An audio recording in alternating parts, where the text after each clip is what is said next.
a forma judaica de viver a Páscoa, ela realmente se estende por uma semana. Esse ano coincidiu, né? A Páscoa judaica com a Páscoa cristã, o início coincidiu. Mas Você disse assim, na questão do tempo, da isso, data? da data, é. Tem esse equinócio, essa questão do hemisfério sul, hemisfério norte, tem a questão E da a questão quaresma. do calendário, né? O calendário O hebraico. calendário cristão difere O calendário hebraico, vocês analisam o calendário hebraico, chega ao cristão hoje, vocês analisam também ou tem os calendários diferentes? São calendários diferentes, né? O nosso calendário, ele é o calendário babilônico. O Pessah acontece para o judeu em todo dia 14 do mês de Nissan. E o mês de Nissan, ele transita ali entre o finalzinho do mês de março e o começo do mês de abril. De abril ali. Perfeitamente. Então, o dia 14 do mês de Nissan varia, né? É onde ele aparece ali correspondendo ao calendário grego-romano. Então, às vezes, no calendário cristão coincide, nesse ano coincidiu, e às vezes não, né? Mas também se estende por uma semana, e é o período em que a gente tem uma celebração solene no primeiro dia, limpa a casa de todo o fermento, de toda a coisa fermentada. Eles não comem nada de pão nesse período. Isso, Come pão, pão, né? bolo, bolacha. A casa tem que estar não super vai comer. limpa. Traz bolo aí pra gente. Não comem. Vocês não comem aquele nada ligado ao trigo, é? Isso. Não, nada ligado ao fermento. Ao fermento. Pode comer o trigo, não pode comer fermentado. Né? Mas por que tem a ver o fermento nessa situação? Vamos lá. Eu quero saber. Eu não, o povo quer saber, né? Agora eu fiquei curioso, nem eu sabia disso não. O símbolo imediato do fermento é o seguinte: para que a massa possa fermentar é necessário descansar. E quando os hebreus saíram do Egito, quando nós saímos do Egito, saímos à pressa, né? Às pressas. Não deu tempo. Peraí, o hebreu você é judeu? As duas coisas. Certo. O hebreu e o judeu é a mesma coisa. Primeiro que Jesus, naquele momento, já estamos na Sexta-feira Santa, Sim. cometeu um crime que é considerado o rei dos judeus e foi contra o homem lá de Roma. Por aí, perfeitamente. Historicamente é por aí. Certo. Aí o hebreu, onde entra o hebreu aí? O O hebreu é outro povo. Não é. Vamos lá, veja. O nome hebreu, ele surge com o patriarca Eber, que foi um descendente de Sem, filho de Noé. Tá. Então houve na antiguidade um chamado Eber e os filhos dele passou a chamar Hebreu. Hebreu na sequência da família. Perfeitamente. Aí o neto de Eber foi Abraão, chamado o Hebreu. De Abraão nasceu Isaac, de Isaac nasceu Jacó, de Jacó as 12 tribos, dentre uma delas Judá, de Judá os judeus. Então todos os judeus são judeus e hebreus. E hebreus. Entendi. Sequência, né? Mas Sim, vai, o fermento. Vamos lá, o fermento. Fermento. Então, Vamos com o fermento. como a gente teve que sair às pressas, então não deu tempo de deixar a massa descansar. Portanto, a massa ficou asma, Dura, né? dura, Assim. seca. Né? Muito bem. Interessante. E o Eterno então nos ordena a sempre consumir esse pão seco nesse período e aprofunda o significado. O fermento tem a ver com a absorção de informação. Né? Você tem uma informação, trabalha ela no seu pensamento e ela vai tomando forma. Há certos ensinamentos que são prejudiciais. Né? É o que Rabi Yeshua, Jesus... São prejudiciais na sua visão como judeu, né?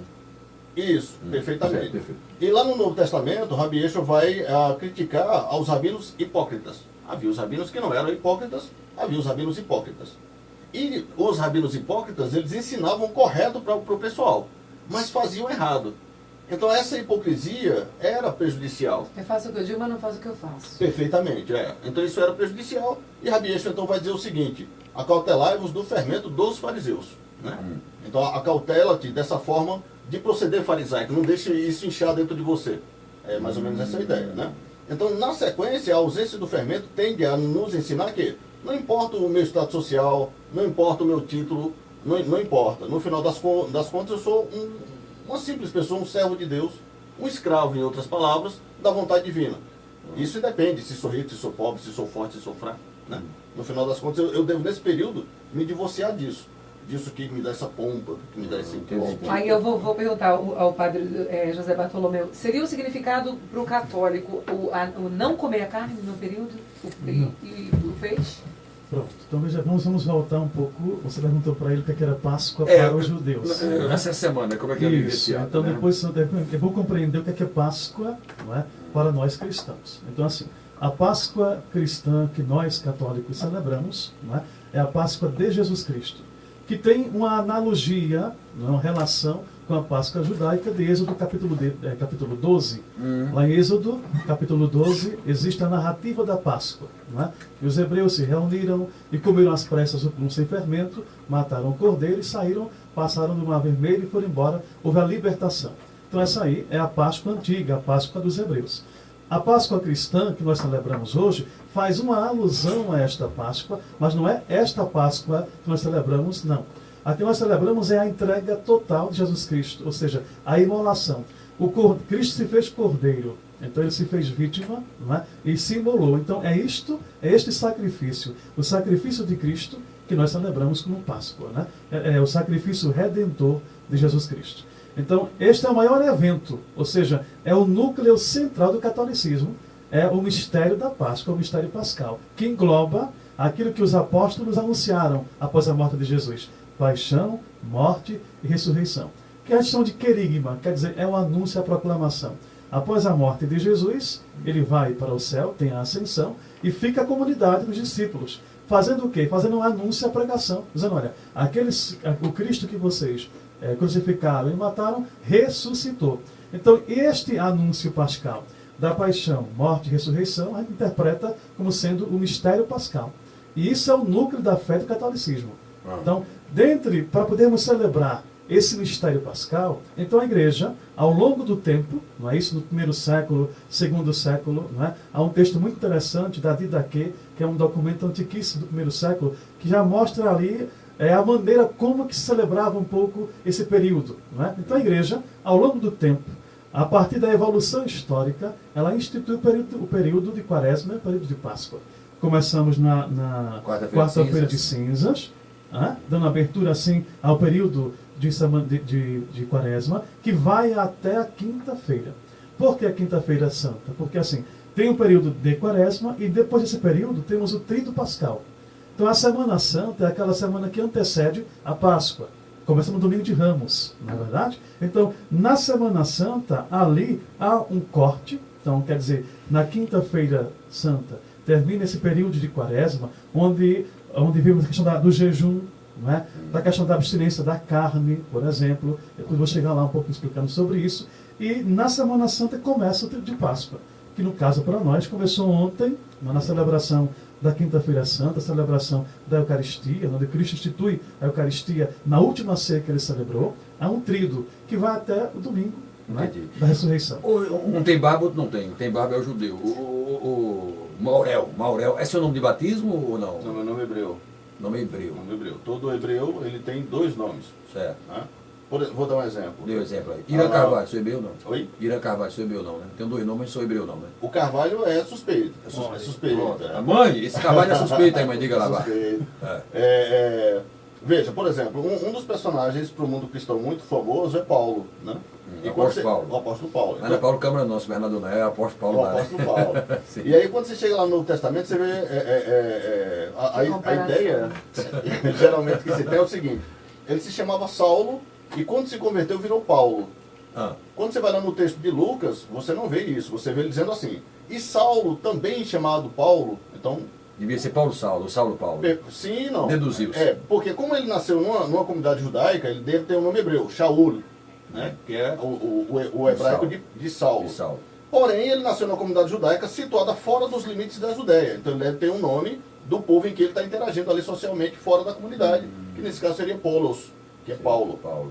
Não é? Então isso é um fenômeno comum, não só de Paulo para frente, mas antes de Paulo sempre foi assim, e depois de Paulo continua. Tá, agora comigo não é diferente. Você já nasceu na religião, já foi judaico quando você é pequenininho, ou você se converteu no caminho, na caminhada da vida? Dentro do contexto histórico judaico anucita, sim. Né? Dentro do contexto de professar a fé, né? Declará-la abertamente, conscientemente, não. Realmente isso foi um processo. Sua família tem alguém que é judaico? Tem sim. Tem. Você nasceu onde? Aqui em Caruaru. Aqui mesmo, cara? Perfeitamente. Ué? Tem não saísse aqui não? Foi? Mas não, a gente não. tem grandes comunidades judaicas.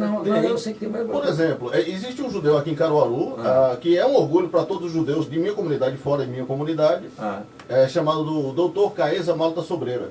Certo, já ouvi Escritor, falar. Perfeitamente. Ele é judeu daqui de Caruaru. Rodou o mundo levando os judeus de Caruaru para a Espanha, para a Alemanha, Israel, Estados Unidos.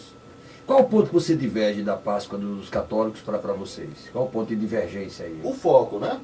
Do ponto de vista cristão, como o padre bem salientou aqui, é a ressurreição de Cristo. Certo. Do ponto de vista judaico, ao que parece, quando o judeu lê com a ótica judaica a fala de Cristo, ele remete à saída do Egito. Então, o foco para o judeu é a saída do Egito, o foco para o cristão é Cristo. Né? Esse é o ponto de divergência. Porque você só considera a saída dos judeus ali. Assim, Rabi Yeshua, o personagem Jesus lido pela ótica judaica, também considera essa saída. Não é? É a teologia cristã, e o padre pode naturalmente fundamentar isso melhor do que eu, que vai focar para a ressurreição. A ressurreição. Né? Mas você não vê isso explícito da boca de Jesus. Né? Entendi. Agora me diga uma coisa, os crimes que Jesus cometeu perante a Roma lá naquela época, vocês analisam da mesma forma que ele cometeu os crimes, de ser considerado rei de judeus e expulsar gente, condenado, vocês têm essa visão também no mundo judaico? Sim, sim. Contudo, esse episódio, que é muito bem retratado e de forma muito contundente nos evangelhos, não foi algo isolado. Isso ocorreu, por exemplo, judeus crucificados, acusados de alguma sedição pelo governo romano, totalizou naquele período 400 mil. Nossa! Então, Rabi Yeshua, Jesus, foi um dentre 400 mil que sofreram o mesmo martírio. A maioria desses 400 mil eram marginais comuns, né? Mas houve ali uma porcentagem que eram rabinos, que foram também entendidos como Messias, que também tinham discípulos que escreveram sobre ele. Algo bem parecido, né?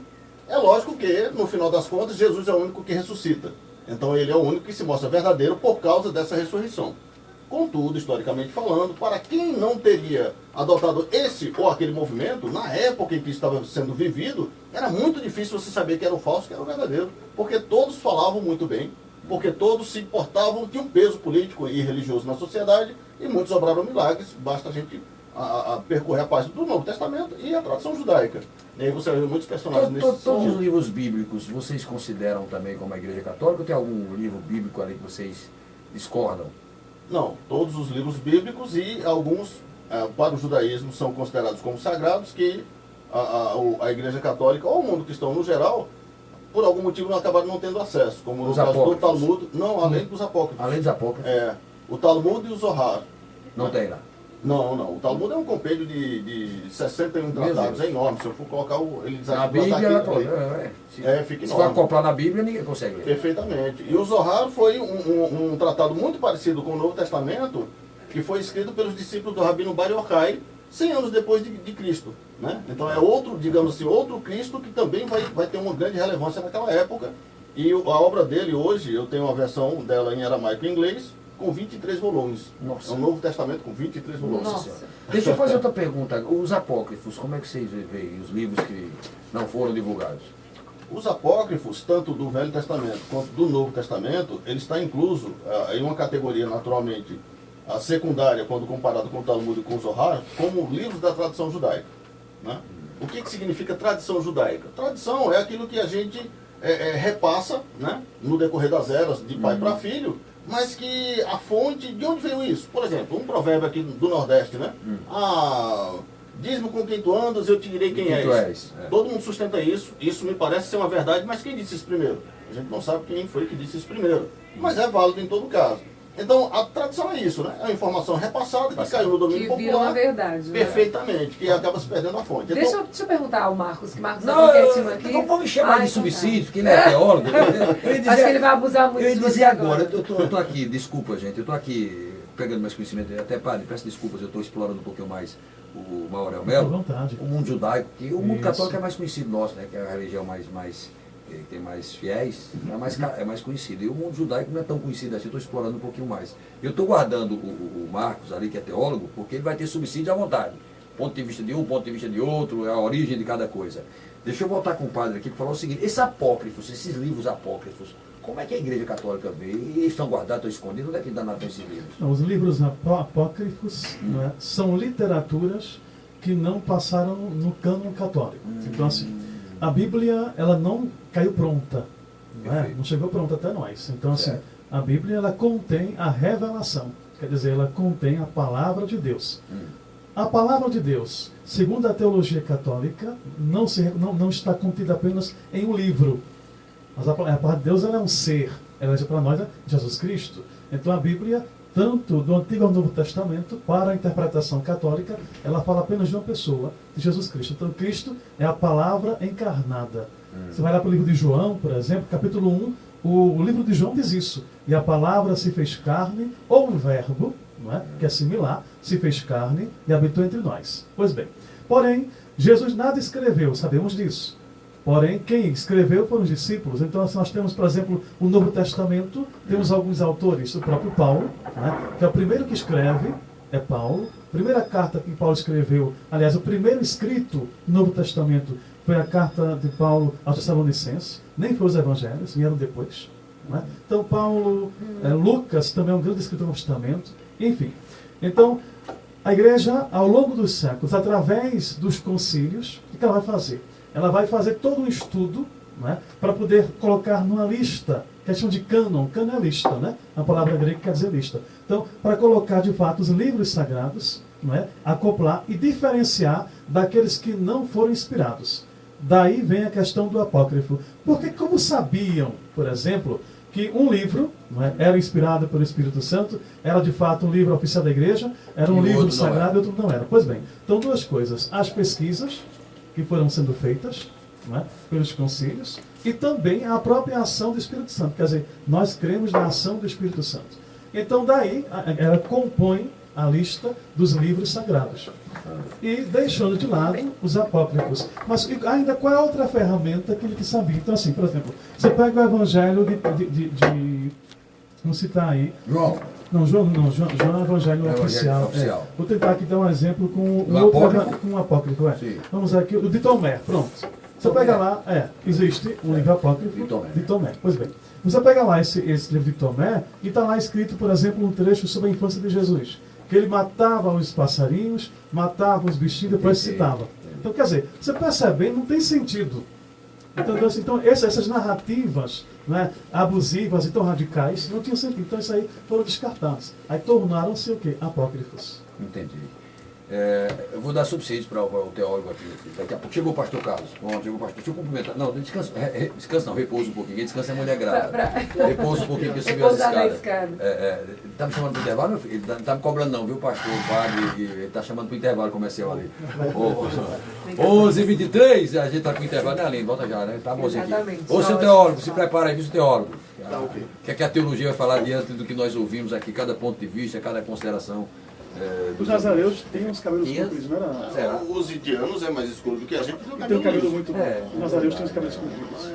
A gente está tratando de uma Ásia de 2000 anos atrás. Então, muitas mudanças ocorreram. Exatamente. Pastor, tá vendo que o assunto é falar disso, não sou tão velho assim, não.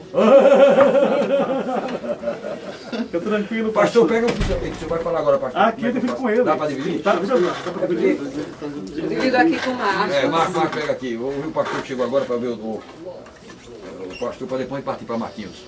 Marquinhos, você ouviu aí, Drit, atentamente, o mundo judaico, o mundo católico. Vem, meu filho, vem pra cá. 11h27, tem que aproveitar o tempo aqui, porque hoje está bom, está muito bom. Agora, sabe o que eu acho bonito aqui de vocês? Esse ecumenismo, que no passado não tão distante não era tão assim, né? Havia uma divergência forte de ideias, e até a gente frisava o seguinte: não se discute religião, cada um tem um ponto de vista, fé é uma coisa subjetiva, e cada um tem a sua. Mudou, né? Hoje mudou. Hoje eu estou vendo aqui o pastor Carlos, que acabou de chegar, Carlos Santos, né, com os compromissos. É natural, não se preocupe, pastor. Eu sei que é compromisso. Hoje é um dia que às vezes requer atenção. E eu estou vendo essa interação de vocês, o respeito mútuo e se prega isso, é comunismo hoje, né? Para ver se a gente caminha junto. Acabar aquela coisa. Tem alguém me ligando? Alberto, estou aqui no ar, Albertinho. Me ligou. Pastor Carlos, muito obrigado pela sua presença. Seja bem-vindo. Bom dia, pastor. Bom dia, Irã. Bom dia aos companheiros aqui da mesa. Que Deus abençoe a todos grandiosamente. Essa palavra já deve ter sido dita aqui pelo nosso amigo padre e pelos demais, né? Sim. Mas eu quero fazer questão de dizer o mesmo, que Deus abençoe a todos abundantemente, grandiosamente, que ouvem esse programa, que é muito importante. A informação, tem o conteúdo de religiões, de fé diferente. E eu queria trazer aqui o nosso posicionamento, né? Meio que. Isso eu queria até ouvir o senhor falar sobre como é que se comemora a Semana Santa no evangélico, dos evangélicos e dos protestantes. Eu não gosto de falar protestante, não, porque eu ia lembrar Lutero, aquela coisa toda lá. Eu prefiro tratar como evangélicos. Sim, sim. Eu acompanhei um pouco, eu vim agora no carro, acompanhei um pouco o debate. Acompanhei um pouco. Deu risada quando eu falei eu falei da barba ali Não, da barba eu já estava aqui já. Gente, é que eu gostava das contraídas, mas fiquem à vontade. Perfeito. Eu acompanhava agora há pouco e vi o pensamento, as colocações da história, da questão histórica, da questão filosófica, enfim. Mas eu queria trazer um pensamento aqui um tanto quanto diferente e dizer o seguinte, que observando tudo que nós vemos e aprendemos sobre a Páscoa, sobre Jesus, sobre o Evangelho, tudo isso, se a gente não colocar nada em prática, de nada vale. Que a Bíblia diz o seguinte, a fé, ela sem obras, ela é morta. Então não adianta eu dizer que Jesus fez ou faz, eu tenho que fazer a minha parte. A Páscoa é isso. Não é você só falar que a Páscoa é você ser a própria Páscoa, é você ser o representante de Jesus aqui. Não adianta a pessoa dizer que tem que ter amor, que Jesus pregou o amor e não tem amor. Não adianta dizer que Jesus foi bom e não buscar ser bom. Então nós buscamos viver a Páscoa no mundo evangélico, por assim como as pessoas denominam, como que fosse todo dia. Entendo. Todo dia renascendo. Não adianta a gente viver a Páscoa somente um dia, 2 ou 3, ou uma semana.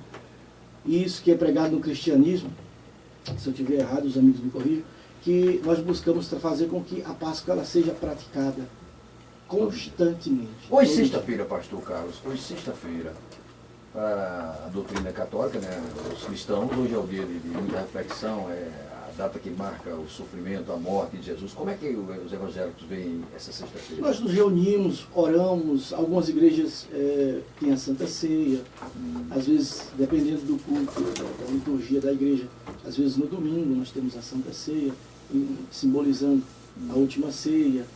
E é um momento de muita fé, de muita oração, nós negligenciamos estar passeando, estar se divertindo, nós preferimos nos recolher em oração, em passar Jesus também para outras pessoas. Tem momentos de evangelização na igreja, nós saímos dos bairros, falando, pregando o evangelho, pregando a palavra.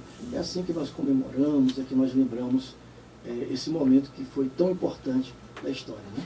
Eu não sei se eu vou botar um pouquinho de pimenta na conversa de vocês dois aí, porque eu andei na igreja católica, quando jovem, fiz parte de um grupo de jovens, como músico por ali, muitas missas eu toquei, etc, etc.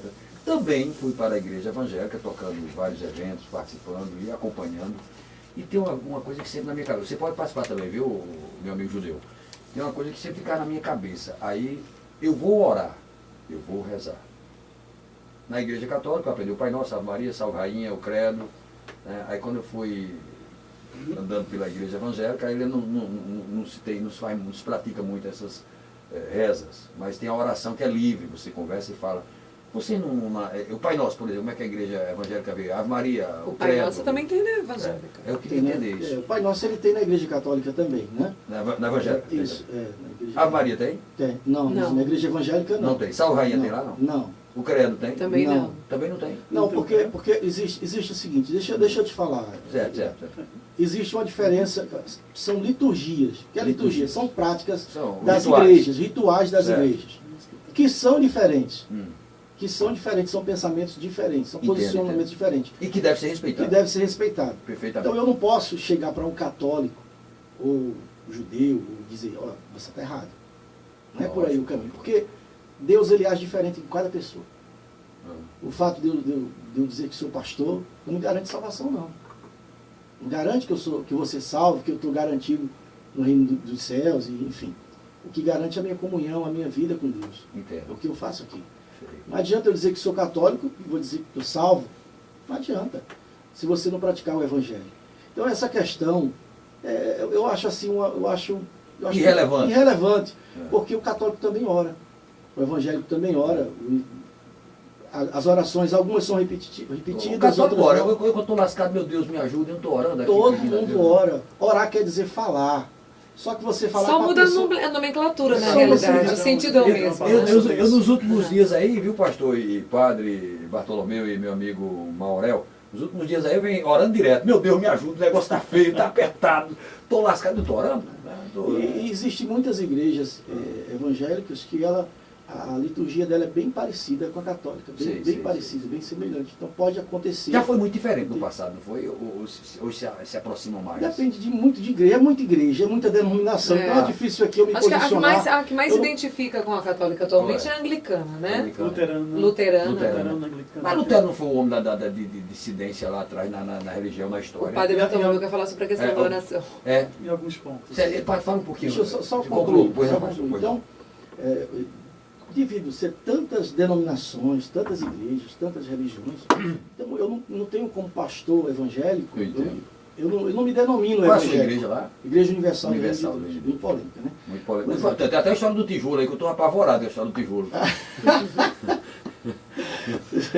O senhor sabe a história do tijolo, não? Não sabe, não? Depois você me É conta. melhor nem contar, Eu não. vou tomar Depois o tempo fala aqui aqui, dos- tá? Depois dos não fala, amados. fala. Então, não tem como eu me posicionar como representante de todos os evangélicos. Jamais Sim, vai ser perfeito, possível. lógico. Não tem como o padre dizer assim, eu sou representante de todos Dos os católicos. católicos. Não tem como. Porque existem liturgias diferentes, pensamentos diferentes. Até dentro da própria igreja tem pessoas que ouvem a palavra e Deus fala diferente com ela. Perfeito. Porque Deus fala e age diferente com cada pessoa. É assim que nós pensamos. Muito bem. Ô pai, se eu queria falar sobre essa questão que eu perguntei, salvainha, credo, pai nosso, Quero, Maria. queria, não quero, vou falar. Ah, pois não, é Você verdade. permite? Se queria, não vai, né? Quer. Perfeito, pai. Então, Pode já- ficar à vontade. Uma explicação teológica litúrgica. Olha, sobre- teólogo, tá aqui o teólogo. Epa, se prepara, meu filho. Vai Eu lá, também vai sou lá. teólogo. Ah, também? Opa! Isso. Vamos lá. Então, assim, uma explicação teológica litúrgica sobre os termos orar e rezar. Isso que eu queria Pois bem, entender, pai. então veja bem, primeira coisa, que também no próprio judaísmo, como no cristianismo, e também no islamismo, né, há as liturgias. Há aquelas orações que já estão formuladas, né, que a comunidade compreendeu que daquela maneira deve ser dita e celebrada. Então, quando nós estamos em comunidade, congregamos juntos, no caso na missa, por exemplo, está lá todos os fiéis, nós estamos rezando. Porque a reza, ela é uma expressão comunitária. Quando nós estamos sozinhos, você falou agora, eu estou sozinho, então nós estamos orando. Porque é entre você e Deus. Mas a outra não é Deus? Sim, a outra é. Mas assim, a reza, ela tem um caráter comunitário. E a oração é um caráter mais pessoal. Mas os dois termos são corretos. Então, você pode rezar, você pode orar. A questão não é o termo, a questão é a situação do momento. Se você está em comunidade, em assembleia, então você está rezando. Então, por exemplo, em Lucas tem uma passagem que Jesus foi à sinagoga, pegou o livro de Isaías, né? Então, e ali recitou e pregou. Então, a sinagoga se reúne de que maneira? Rezando, rezava os salmos. Nós temos também essa prática de rezar os salmos, nós católicos, na liturgia das horas. Então, estando mais de um, estando numa comunidade, estando em assembleia, estamos rezando. Estamos em um, apenas em um, estamos orando. Então você estava orando. Meus cabelos estão brancos e caindo, eu não sabia, eu vou aprendendo, tá vendo? Já agora com meus cabelos caindo, ficando brancos, os que tem ainda. Agora, eu não assim, sabia a essa interpretação diferença. católica. Mas muito boa a interpretação. Nesse ponto em Chega, particular, chega. há muita similaridade. Vocês oram também os judeus? Sim, há muita similaridade entre a liturgia católica e a liturgia judaica. Ah. Vai talvez, penso eu, a contribuição judaica nesse caso seria em algum ponto de conceituação, né? Para o judaísmo, a reza ela é chamada de tefilá. Né? Tefilá. A palavra tefilá vem do verbo lerit palel, cuja tradução seria refletir a imagem de, né? Como que olhar no espelho. Sei. Nesse sentido, então, a tefilá ela tem por objetivo fazer o quê? Ela tem por objetivo me emocionar em relação ao Criador, à origem primeira. Entendi. Nem sempre a gente consegue expressar as palavras adequadas livremente. Nem sempre é possível, né? Há muita gente que gostaria até de conversar com Deus, mas não consegue. Não tem jeito. Ela está muito emocionada e o que ela quer é chorar. A Escritura fala dos gemidos inexprimíveis, né? Então, há momentos em que eu quero me comunicar com Deus, mas eu não tenho o que dizer. Aí vai pro tefilá. Perfeitamente. Então, é onde os sábios instituíram no judaísmo palavras específicas que provocam essa comunicação e essa emoção interna. Vai direcionar todo esse potencial emocional e religioso, essa devoção, para um caminho correto. Porque quando eu sinto tudo isso, eu quero me expressar. E se eu não tiver como me expressar, se eu não souber como me expressar, isso vai dar em alguma coisa errada, né? Entendo. Esse então é o objetivo da reza. Na liturgia judaica, entre um bloco de reza e outro, existe um momento da oração espontânea, que é quando individualmente o indivíduo ele se expressa. Mas aí ele já está previamente ordenado aí os seus sentidos por causa de todo o desenvolvimento litúrgico da reza, perfeitamente. Então a reza ela tem esse papel de educar a dar um fluxo você só vai orar quando você estiver preparado para saber primeiro o que vai dizer. Ter uma noção do que vai dizer. Perfeitamente. Senão a gente em desespero faz esse tipo de oração que... Tipo a besteira que está dizendo aqui, estou lascado, meu Deus. Aí que é uma oração. Que é uma oração. Porém, doida, né? Porém, liturgicamente ela vai ferir a moral da religião. Entendi agora. E a reza, então, ela vai me educar para evitar aí essa palavra que acabou ferindo. Entendi. Mantém aí esse sentimento sincero e profundo da sua oração, mas buscando outra palavra, algo mais elevado. Perfeitamente. Gostei. Tá bonito. Vem cá, ô amigo teólogo. Marcos. Marquinhos, agora a bronca é tua, Marquinhos. Eu vou pegar leve pra você ver. Já vi que você está diante de um bocado de sábios aqui, viu? O mais burro que tem aqui sou eu que estou sentado, tem 4 patas. Aí ele me ensina muito, viu? Então, Marquinhos, ajeita esse microfone para você aí. Eu só queria o seguinte, quem falou aqui do luterano, não foi luterano... Foi citado apenas. Foi citado, né? Luterano. Isso, né? entrando fazer outro setor literário, questão da reforma. Né? Você colocou. Foi naquela reforma que lá há atrás. uma similaridade, por exemplo, a questão do credo. Então, os luteranos eles têm um credo de fé. Não é? Porque o credo não é uma reza. O credo é um documento, é uma expressão de fé que nós, cristãos, atestamos. Quer dizer, eu creio em Deus, Pai Todo-Poderoso, que criou o céu. Quer dizer, isso não é apenas uma oração em si, mas isso aí é o meu atestado de fé. Isso vem lá da tradição antiga dos apóstolos. E mesmo tendo as reformas, porque assim, não se fala de uma reforma protestante. Se fala de várias. Isso. A mais marcante é Lutero. Né? Exatamente, mas depois vem outras. Não é? Assim como também não posso falar, por exemplo, de uma globalização. Tem vários, porque assim, há vários estágios, né? Então, assim, eles também conservaram um credo. Assim também como os americanos também conservam um credo. Né? Que é bem similar ao nosso. Mas, pois não. Deixa eu ouvir, Marcos. Marcos, eu vou puxar um tema para você, Marcos. Esse ecumenismo que passa a ser marcante de umas décadas para cá, que eu achei de suma importância, né? Porque aí você acaba com divergências, você respeita o ponto de vista do outro, você respeita a fé. É o que eu digo sempre, a fé ela é subjetiva. Então eu posso acreditar no meu celular que eu estou agora há pouco me incomodando, como posso não acreditar em nada. A teologia, como é que vê esse ecumenismo aí? Veja, de certa forma a teologia vê o ecumenismo, eu falo assim... Deixa eu falar, fala o que é ecumenismo para o povo saber, é a união respeito das religiões. Exatamente. A ideia é ter pontos em comum. Né? Então, a teologia vê o ecumenismo, de certa forma, como algo positivo. Mas, ao mesmo tempo, ele funciona como uma faca de 2 gumes. Opa! Tem o seu lado negativo. Né? Alguns utilizam da ideia do ecumenismo para tirar as fronteiras. Né? Então, a gente busca uma união de forma que seja promovida assim, uma convivência harmoniosa, mas sem tirar as fronteiras. Logicamente, existem fronteiras que dividem aí, que demarcam, por exemplo, o judaísmo como uma religião diferente, com pontos semelhantes, mas uma religião diferente do catolicismo. Né? E há também uma fronteira que demarca aí uma diferença entre o catolicismo e o protestantismo, ou o meio evangélico. Né? Então, essas fronteiras elas devem ser mantidas. Mas deve-se buscar realmente um modo, um meio de se conviver em harmonia. Entendeu? Isso se faz a partir do momento que a gente explora os pontos que nós temos em comum. A gente deixa um pouquinho de lado as divergências e explora os pontos em comum. Sei.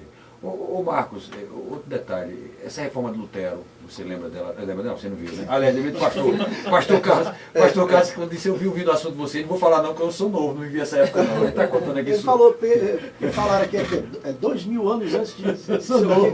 Pastor, eu sou novo com 43 anos, como é que eu vou falar desse tempo todo? Eu queria que na teoria, você como teórico falasse um pouquinho dessa reforma de Lutero, que foi a mais marcante, né? A reforma por meio de Lutero foi o ponto culminante, né? Foi o ponto culminante. E como o padre salientou, como o padre lembrou, houve realmente vários movimentos de reforma a partir de Lutero. Né? A reforma não é um movimento homogêneo, vamos dizer assim. Acontece vários movimentos mas de foi reforma. Uma divergência, não foi uma divergência de pensamentos, de ideias, de ideologia, foi isso, né? Não foi uma coisinha simples, natural. Não, de forma nenhuma. Agora, começa com Lutero, mas ela vai se estendendo e acontecendo em vários lugares ali na Europa, e ela não acontece da mesma forma nos mesmos lugares ou nos mesmos países. De forma que entre os reformados acaba havendo certa divergência. Por exemplo... O Lutero era católico, né? Sim. Discordou de alguma coisa, foi o que ele falou dos apócrifos? A princípio ele discorda da questão das indulgências. Isso. A princípio ele discorda da questão das indulgências, esse é o ponto-chave dele. Era a única divergência que ele tinha até então. Ele não pretendia formar uma nova religião, como acabou sendo, né? Ele pretendia reformar a religião dele, era isso que ele pretendia, na verdade. Reformar aquilo que ele entendia que estava errado, equivocado na Igreja Católica. Era esse o propósito. Né? Mas eu acho que houve exageros de ambas as partes e acabou que nasce aí uma nova religião, uma vertente, na verdade, uma nova vertente do cristianismo. Né? Porque católicos e evangélicos são cristãos, embora que muitas vezes eles não aceitem isso, né? Principalmente o lado evangélico. O lado evangélico tem mais dificuldade para aceitar, né? Entre aspas, nem todos, mas em grande parte, né? Tem uma dificuldade muito grande para entender o católico como irmão de fé. Deixa eu fazer uma pergunta bem boba, mas acho que me incomodava muito e acho que incomoda muita gente. Peço até desculpas pelo que eu vou falar agora, mas eu quero que vocês esclareçam, principalmente você que é teólogo e o padre para nos ajudar. Por que chamava os bodes, coitados evangélicos? Os bodes estão berrando na igreja. Por que chamava isso? Eu ficava triste. Eu acho que o... Lembra disso, pastor? Lembra que tem uma história que... os crentes, os bodes berrando ali. Por que diziam isso pejorativamente? Pega o microfone.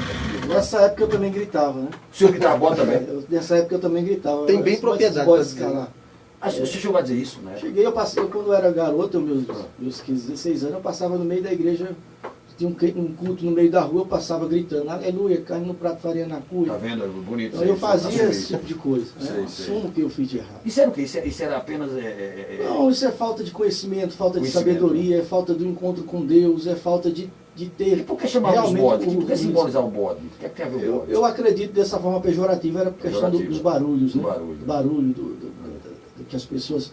Os evangélicos, eles sempre oram em voz alta, é uma prática nossa, exacerbada, mas ela é interna, ela acontece na igreja. Quando nós clamamos, nós oramos, que a Bíblia fala de oração, fala de reza, como o padre colocou aqui, mas a Bíblia fala de clamor. O que é o clamor? Clamor é uma oração que você faz a plenos pulmões, é uma oração, é um clamor, é um grito, é um brado que a pessoa dá quando ela está num momento de agonia, de desespero. Os judeus, né, na época, quando se falava um momento de agonia, de gritar, de falar com Deus, existia uma prática, inclusive, de rasgar as vestes. Era um momento de agonia. Existe até hoje. Existe até hoje. Existe até hoje ainda? Existe. Nossa. Muito bom. Então, assim, é uma prática nossa. E quando nós clamamos com toda força, com toda voz, é como se nós estivéssemos rasgando a nossa alma para Deus, buscando ter um contato maior com Deus. Não é para incomodar, não é para interferir ou a religião de ninguém, nem também para mostrar que somos melhores, nada disso. É uma coisa pessoal com Deus, simplesmente. Maneira de expressar. Você sabia ali na história de bode? Bota o microfone para ela. Não, acho que nunca ouviu falar. Foi dessa Você é época. novinha demais. Posso dar minha contribuição sobre essa... Pode. Perdão, padre. Agora, ela é novinha demais. Nunca ouviu falar. Não, sério. Acho que nunca ouviu falar a história de bode. Não, nesse aspecto de Era pejorativo. Pejorativo, Não era Veja, o ramo judaico que eu represento é o ramo judaico anocita, que ele nasce naquele período ali do século XV, quando os reis católicos, Isabel e Fernão, forçou os judeus a serem católicos, né? Então, naturalmente... Século XV aqui, né? 1400, né? 1492, né? Foi onde ocorreu essa expulsão dos judeus da Espanha e, consequentemente, muitas dessas comunidades que não puderam ir embora da Península Ibérica se tornaram católicos. Portanto, eu venho dessa linha judaica, né? Isso se dá, por exemplo, meu avô tinha esse provérbio, né? Isso é por causa de uma passagem no Novo Testamento, onde Jesus diz que separaria os bodes das ovelhas. Não é? Olha aí, então, do ponto de vista do católico da era do meu avô... Conservador, eu sou ovelha, ele é bode. Perfeitamente. Captei a vossa mensagem. Está tudo mais ou menos no mesmo rebanho, mas um à direita ou outra à esquerda. Está explicado também, né? Mas não está escrito que ele separaria também os peixes. Isso, perfeitamente. Agora, lógico que meu avô falava isso. Não faz barulho. É bem verdade que meu avô falava isso na inocência do coração dele, né? Ele se sentia... Deixa eu chamar o intervalo, que ele vai continuar aí, que o meu ovelho, o meu bode vai chamar o intervalo agora. 11h48, vamos lá. Ei, na visão de vocês três aí, estamos chegando, quer dizer, não sei.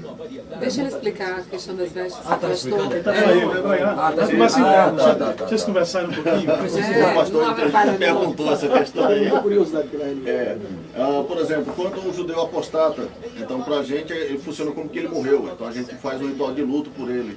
Né? Então, apostata quer dizer ele ele de repente ele diz, eu sou budista. Né? Ele negligencia a sua fé. Isso. Então conscientemente ele renega isso, né? Livremente, sem pressão. Então ele acaba como que morrendo pra gente. E aí então, se estabelece o ritual de luto. Muito obrigado pela explicação. Tá vendo como é bom isso aqui? Por que não faz isso? Por que não vai um judaico para a igreja evangélica falar um pouquinho? Vamos para na e essa interação? Não pode não. Fala isso para os nossos líderes. Eu acho que poderia fazer isso, né? Mas aí você ia quebrar as fronteiras. Ia quebrar exatamente com o que o Marcos falou. Tem que haver a questão ecumênica, mas com não quebrar as barreiras, não invadir o espaço do outro. É isso aí que garante a paz. Porque você tem a sua crença, você tem a sua, a gente se respeita, mas eu não vou discutir, né? Então dá a entender, e aí o teólogo Marcos me corrige, o padre, né? Que talvez o movimento ecumênico ele deva ocorrer, sim, mas em um ambiente fora do domínio próprio. Exatamente. São em esferas que as pessoas avaliam, olha, tá todo mundo ali, cada um tem seu pensamento. Como é que não perseguir o outro, o fim de mundo vai chegar no final, um vai perseguir o outro, religiões não brigar. Isso também, né? Os muçulmanos declaram isso abertamente. Eu espero que nunca ocorra o apocalipse deles, senão a gente está numa situação muito complicada, eu principalmente. Deixa essas bombas para lá, pelo amor de Deus. Não nem tocar nisso, deixa pra lá, né? Realmente. Deixa pra lá, deixa pra lá. Não incentiva não. E nesse caso aqui, nenhum de nós escapa, viu? Eu quero saber o seguinte. Você é o primeiro, viu? Exatamente. Porque ele não tem religião. Só porque só tem 2 talhos e 2 costelas, não é nada. Não podemos falar, porque não tem um representante. Mas afinal de contas, qual a tua religião? Não é ético, né? Não Eu vou sou. falar não. Boa pergunta para Eu sou índio, pronto. Aí lá em casa tudo doido. Índio não é religião, não. Não, aí eu acredito lá em cima, no céu, no sol, eu acredito em um bocado de coisa. Abre aqui, meu filho. Gabriel já 11h50. Eu roubo um minuto, toda vez eu roubo um minuto, é 11h50 para ganhar mais tempo aqui. Tá tão boa a conversa. Dá risada, Aline? Vai. Eu já tô rindo aqui com essas loucuras. Eu boto um minuto para trás, viu, senhores, para poder ter mais tempo para conversar. Deixa eu fazer uma pergunta final aqui, porque tem tanta conversa ultimamente. Vai ter uma implantação de um chip no ser humano, vai não sei o quê, já tem sinais da besta, já tem sinais não sei o que mais lá, e que nação está contra nação, e que não sei o que mais lá, e sinais que nós estamos chegando ao final, essa nossa humanidade. Mas no desmantelo que a gente vive, Jesus já deveria ter voltado há muito tempo, porque o negócio está feio. Vamos lá, a gente tem 8 minutos aqui, dividir para os amigos. Tá perto o amigo que é judeu? Tá perto? O filme nunca vai acabar, na sua opinião? Não, vai. Vai, não diz isso não. Vai. mas esse acabar para o judaísmo tende a dar à luz a um mundo aprimorado. A tradição uma evolução, judaica, né? Sim. A tradição judaica diz o seguinte: o mundo que há de ser estabelecido, o que a gente chama de Olam Rabá, ou o mundo vindouro, ele será de tal evolução que o que chamamos hoje de milagre será comum. E o conceito de milagre que ocorrerá lá está muito além da nossa capacidade de imaginar. Eu vou bem rápido aqui, pergunta e resposta para ganhar tempo, que coisa interessante. O judeu acredita na reencarnação? Sim, acredito. Eu morro aqui, Irazinho, velho magro, eu vou nascer em outra situação? É lógico que explicar isso é algo complexo, né? Mas acredito. Esse bate-bola vocês acreditam? A religião judaica acredita. Conceituado dá mais trabalho, mas acredita sim. Amigo padre José Bartolomeu, os católicos acreditam na reencarnação?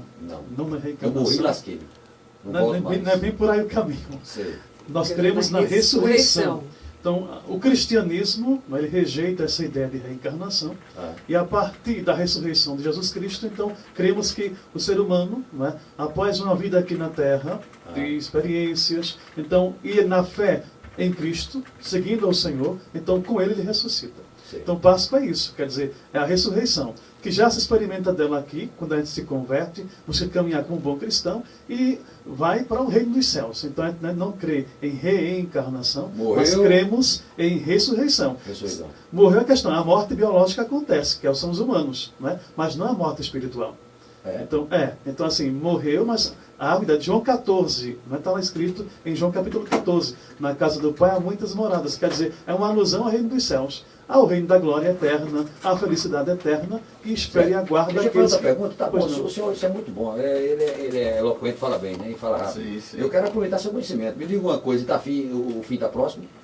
Veja, a Bíblia ela aponta algumas alusões, né, alguns sinais, porém a gente não pode interpretar de modo assim radical, tipo a questão do chifre, a questão da besta, porque aquela literatura do Apocalipse que cita a besta, o falso profeta, é simbólica, ali é cheio de símbolo. A gente tem que entender, não é, que o livro é uma narrativa. Então, naquela narrativa bíblica há muita simbologia, mas também o fim não está tão muito longe assim. Quer dizer, vemos sinais como guerras, não é, fome, misérias, quer dizer, são alusões a um fim.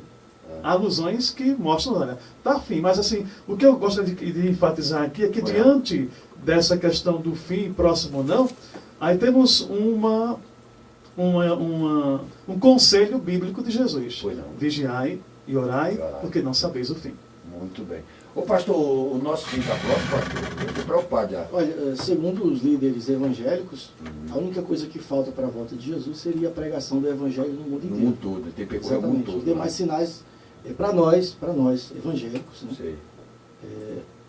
Tudo que tinha de acontecer já aconteceu. O que falta somente é a pregação do evangelho em todo o planeta, que isso não aconteceu. E Mas está faltando muito ainda? Falta. Tem lugares que a Bíblia não entra, tem lugares, questões políticas. É porque você faz umas perguntas complexas e nos dá pouco tempo para propor. É complicado. A gente fala sobre ela. Ele quer que nós resumimos o livro do Apocalipse em 2 minutos. 2 minutos, pelo amor de Deus. Eu não sou de Jesus. Se Jesus estivesse aqui, você poderia perguntar. Mas eu não importa se eu pudesse perguntar. Ele perguntaram se agora o que eu posso te falar é o seguinte. Deus ele nos deu a oportunidade de salvação. Aqui na terra, onde eu estou, eu posso buscar Deus, independentemente de religião e de igreja que eu estiver. Se eu quero buscar Deus, eu busco. Aonde eu estiver. Ele nos dá a oportunidade de salvação. E é aqui, é agora. E o momento é esse. E reencarnação, o senhor acredita? Não. Acreditamos na salvação. É aqueles que professam a fé em Jesus e tragam sua vida Morreu, não volta mais. a Deus. Não. Essa história de espírito por aí, eu vi o espírito ali, não sei o que, isso existe, não? Eu não acredito, não. O padre acredita, padre? Não. Também não. E você, amigo judeu, acredita? Sim. Só acredita? Sim. Tem muita evidência na escritura para isso. E é? Tem. Quer dizer, tu vê aqui, aí cai uma cadeira, o espírito está ali, tem um... Vamos lá, vamos pensar um pouquinho sobre isso. Veja, tem um momento em que o rei Saul, ele busca... Saul, olha, pode gostar quando eu falo de Saul. A gente vai acabar o programa, não acaba. Deixa até dúvida, tá? Não, fale. É que o rei Saul, ele buscando ali uma orientação divina, o Eterno se recusou a falar com ele. E aí o que aconteceu? Ele buscou se consultar com uma pitonisa em Endor. A palavra pitonisa teria o contexto hoje de médio. Então foi consultar ele foi consultar um médio. E ele pediu para que invocasse o profeta Samuel, que já tinha morrido na época. E o profeta Samuel veio e falou para ele o que deveria ocorrer, ele iria morrer. Ele veio como? Ele veio só em voz e a pitonisa disse que era ele. Sim, mas é a questão de acreditar. Eu estou dizendo que é ele. Lógico, mas veja. Já frequentou um centro espírita? Já viu incorporação? Já. Pareceu convincente ou não? Para mim, algumas vezes. Outras vezes pois não. É. Para o rei foi convincente. E o que a pitonisa falou em nome de Samuel ocorreu. Basta ler o texto. Não falhou em nada. Eu sei que no mundo cristão entende, foi Satanás que estava interpretando. Só que veja, ele não pode o conceito de rabo não que sabia. Vamos pensar. Para nós cristãos foi uma prática condenada, né? Não, de fato foi. Mas assim, independente se foi condenado ou não, a palavra dita ela foi verdadeira. Sim. E se Satanás veio para matar, roubar e destruir, não é curioso ele falar a verdade somente ali? Mas não podia falar só a verdade para enganar naquele momento, não? Mas como se engana com a verdade? A gente engana mentindo. É uma contradição isso aí. Não. Padre, esse negócio aí, dá tempo, falta um minutinho aí, 2 minutos. Então assim, nós, né, a parte tá do tão Novo bom, Testamento, peraí, meu filho, vai. A parte da prática de Jesus, eu quero fazer aqui uma parábola, né, entre o pobre e o rico, entre Lázaro e o rico, né, que morreu o pobre, morreu o rico, né, e então o pobre foi elevado ao reino dos céus e o rico foi para o inferno. Isso está na Bíblia. Né? Então não quero gamagadinha, não. Um momento. Eu vou para o inferno, então, ficar rico. O rico ficou preocupado, porque estava ali atormentado pelas chamas e preocupou-se com quem deixou lá. Mas disse, olha, eu tenho famílias ali, e eu não queria que viessem para aqui, para onde eu estou. Então me permite que eu vá e que me comunique. Então, segundo Jesus, a permissão não foi dada. Não foi dada. Olha, Então não tem essa há um comunicação. grande abismo entre vocês e eles. Então, assim, então nós cremos que, de fato, não há essa possibilidade de reencarnação, de quem está no mundo espiritual vir para o mundo físico, Não tem essa né, comunicação. interferir. Porque, assim, o Senhor garantiu isso. Há um grande abismo entre vocês e eles. Então, nós cremos, assim, na ressurreição. É nisso Ok. que consiste a diferença entre o judaísmo e o cristianismo. Pronto, pronto. Não Olha, não seria a mesma coisa. Eu queria até 8 da noite conversando, mas vocês têm compromisso, eu tenho também. Ah. Eu quero agradecer aí ao Maurel Melo, que é judeu, pastor Carlos, muito obrigado, meu filho. Obrigado, padre, muito obrigado, padre.